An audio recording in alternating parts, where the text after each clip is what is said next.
questions before we thank you formally. And I think Jed has got a question over there. We've got a microphone.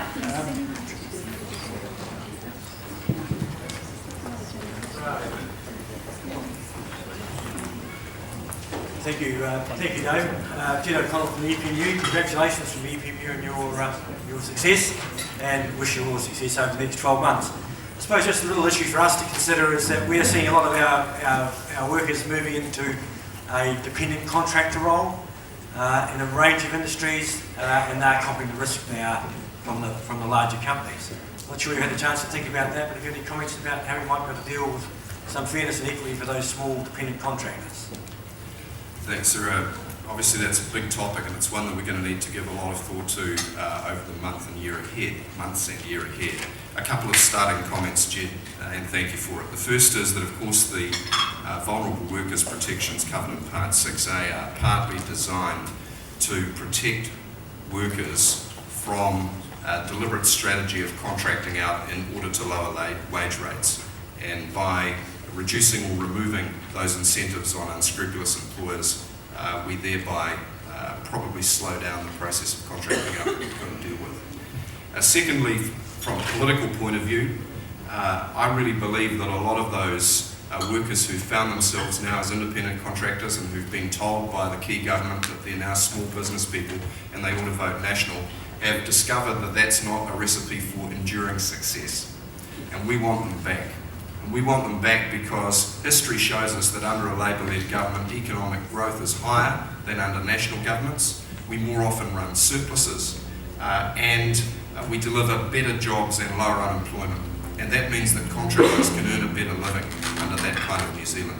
There's a whole lot of detail under that, but that's the direction we want to head in. The win-wins are to say to those contracted out workers, hey, you're still part of a push for a fairer, better New Zealand.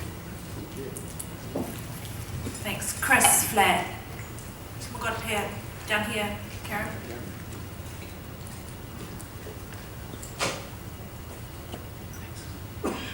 Thanks, David. Thanks for your words and congratulations on being elected to the Labour leadership. Interested very much in your comments around the need not just to produce numbers and more milk, for example. The Dairy Workers Union, very interested in those comments. Interested in your thoughts in R&D and development around that area, because it is an area that we've worked very hard, and a number of employers in our sector work very hard to not just produce more, but to produce better. So interested in your thoughts on what's needed in that area. Thanks, Chris. And I confess it wasn't entirely accidental that I picked the milk analogy, because of course your union has demonstrated that it's able to work constructively with your employers. You were early in negotiating an award round this year, and it's an industry where there is an increasing concentration on adding value through innovation. But the fact remains that our largest dairy company, Fonterra, if I recall correctly, makes something like 65% of its profit before tax out of 15% of the volume. And what that tells me is there's an awful lot of upside still to get in terms of deepening and spreading the innovation drive. Last year I had the privilege of a quick visit to Scandinavia, and I was in Denmark and in Finland. Two countries not too different from us, other than being a bit colder and a long way north, and not benefiting from the wonderful multicultural heritage that we have. But one thing they do very well is they do R&D a lot better than us. They invest a lot more. Denmark invests over 2.5% of GDP, Finland over 3%, New Zealand less than 1%.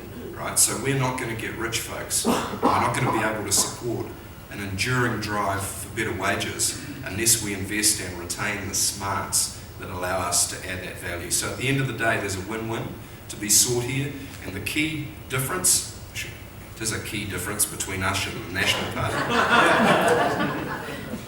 is that they are blindly pursuing a cost-based strategy, and they're treating workers as a cost, right? That's what I said in my speech. We want a value-based strategy. We have to have highly trained, highly skilled, productive workers who are treated decently so they stay in jobs and make the best contribution that they can make. And that goes all the way from the top technicians to the cleaners, right? So we are looking for the win-wins. But we know that we've got to make some pretty big changes when we first come in, because New Zealanders have been suffering under a government going in the wrong direction for the last 5 years. We are going to turn that around. Thanks. Just going to have Well, I know there's so many people want to ask questions, but we're just not going to have time. We are running tight. We're going to have Janet, and we'll have nurses. Sorry, I can see somebody at the back, but my eyes don't stretch that far, and then we're going to have to stop. David, in the current climate that has women in New Zealand earning 13% less than men, and in the Ministry of Defence, the gender pay gap's up to 45%. You know, it's great to hear your commitment on pay equity. How are you going to do this? Well, it's not going to happen overnight, but it is going to happen because the principle is if you're doing the same job, you ought to get the same pay. And we can reflect that in law, we can reflect it in policy, and we will reflect it in practice. And, there are many ways that we can do that, including in, for example, the statements of intent, the contracts between the incoming ministers and their chief executives. So we can just drive that down as a requirement of the way that we work. It will not be fixed overnight, but it can be fixed. Of course, we've got to put the other supports around it, like ensuring that we are a family-friendly government with family-friendly laws, whether it's, the dad or the mum taking time off. We want the paid parental leave system to be appropriate. We want the social wage provisions, the care around our youngest New Zealanders to be there when they need it to. Thanks. Nurses. Marion Guy, President of Sorry, NZNO. Our question is obviously going to be around the health sector workforce. We've got an ageing workforce and we've got an increasing demand for healthcare. We're training new graduate nurses, and we can't give them more jobs. Yet by 2020 we're told that there's going to be a drastic shortage of nurses in the workforce. We just wonder what your strategy is from the Labour Party to address the employment of new graduates to build up our workforce. Thanks, Marion. There's a couple of things going on, I think. One important thing is how many reasonably newly trained nurses we're losing to the great OE. My mum was a nurse, and she did that. She was one of the half the Kiwis who go overseas know they're coming back. About a quarter of them aren't sure, and about a quarter think they're going away forever. And we just need to create the conditions which mean more of them want to come back. That we need this country to be a place where smart people want to live. And ensuring that terms and conditions for nursing are appropriate and good, that's part of that. I do want to acknowledge one thing. I think National's done quite well in that area, which is to create some opportunities for bonding programs, including in our regions. And good ideas are good ideas wherever they come from, and I wouldn't mind having a look at seeing if we could expand some of that, possibly in exchange for remission of student loans. So just now I'd like Richard Wagstaff and Kifari to thank you. Well, thank you, David, and I can just acknowledge Andrew Little who's here too, and we'll be seeing more of Andrew later on. What a contrast to the drivel we're used to from the leader of the government. I sort of don't know where to start really, but it seemed, I started to take notes and I just gave up after a while thinking of all the things that you were saying, David, that are so dear to us and we're so hungry for, because we have been starved of a government that seems to care about working people in the union. So it's really refreshing to hear it. And if you keep talking like that and keep acting like that, I can assure you that we'll start getting more and more enthusiastic about a change in government.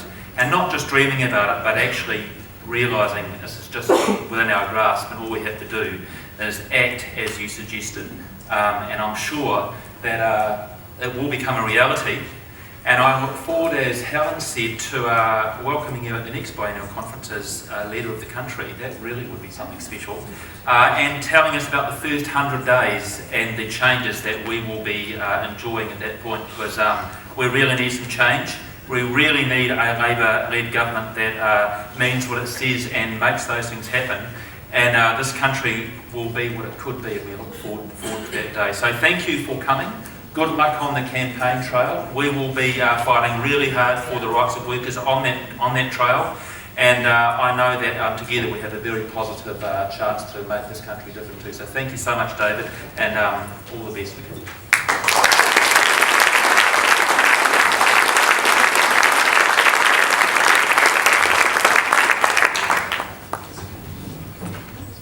Akatu tēnei ki te mihi atu.